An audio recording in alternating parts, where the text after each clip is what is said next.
నేను అడుగుతా ఉన్నా నా మతం ఏమిటి అని అడుగుతా ఉన్నారు. అడుగుతా ఉన్నా నా మతం ఏమిటని. అవును, 4 గోడల మధ్య నేను బైబిల్ చదువుతాను, తప్పేముంది? బయటికి పోతే హిందూ సాంప్రదాయాలను నేను అనుసరిస్తాను, గౌరవిస్తాను. బయటికి పోతే ఇస్లాంను అనుసరిస్తాను, గౌరవిస్తాను. బయటికి పోతే సిక్కిజంను అనుసరిస్తాను, సిక్కిజంను నేను గౌరవిస్తాను. నా మతం ఏమిటని అడుగుతా ఉన్నారు. నా మతం మానవత్వం. డిక్లరేషన్లో రాసుకుంటానేమో రాసుకుంటా.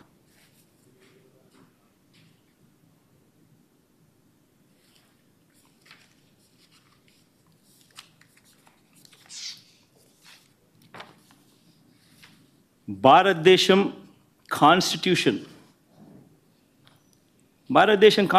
నేను ఒకసారి చదువుతా. అకార్డింగ్ టు ద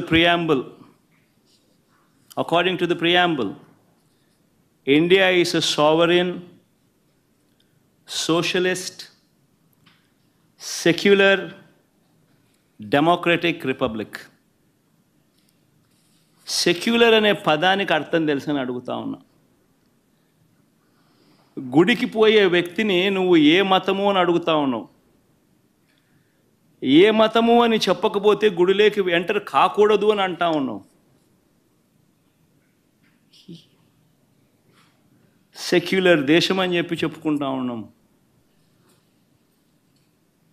ఒక ముఖ్యమంత్రిగా పరిపాలన చేసిన వ్యక్తి పరిస్థితి ఇదే అయితే ఇక ఆ దళితుల పరిస్థితి ఏమిటి? గుళ్ళలోకి పోగలుగుతారా? పోయే పరిస్థితి ఉందా? పోనిస్తారా? రానిస్తారా?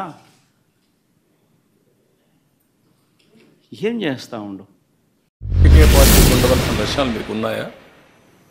ఆ హుందాతనం మీకుందా? మీరు రాజకీయాల్లో ఉండడానికి అర్హత ఉందా మీకు? I'm asking straight question. ఎవడిచ్చాడు అధికారం? భక్తుల మనోభావాల్ని దెబ్బతీసే అధికారం వీళ్ళకి ఎవరిచ్చారు? మీరు వెళ్ళాలనుకున్నప్పుడు వెళ్ళండి. వెళ్ళినప్పుడు అక్కడ సాంప్రదాయాలు గౌరవించండి, రూల్స్ను పాటించండి, మీరు వెళ్ళి రండి. ఇక్కడ కూర్చొని కావాలని మళ్ళీ నెపం వేరే వాళ్ళ మీద వేయడానికి ఇష్టం లేదు. పోవడానికి అక్కడికి పోతే సంతకం పెట్టాలి.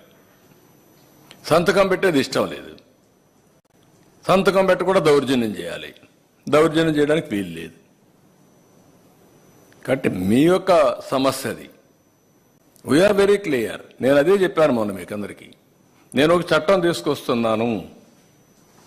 ఇతర మతస్థులు ఎవరికి వెళ్ళాలన్నా ఏ మతమైనా సరే, ఒక మతమని కాదు, ప్రార్థనా మందిరాల్లో కానీ లేకపోతే వేరే మతాల్లో చర్చల్లో కానీ మసీదుల్లో కానీ ఎక్కడైనా సరే వాళ్లే పనిచేయాలి. వాళ్ళ సాంప్రదాయాలు మనం గౌరవించాలి. No second thoughts. వేరే మతం వాళ్ళు పోయినప్పుడు అక్కడ సాంప్రదాయాలను గౌరవించి దాని ప్రకారం నడవడుచుకోవాలని చెప్పాం. అలాంటివి చెప్తే దళితులు రానిరా? దళితులు రాని ఎవరు చెప్పారండి?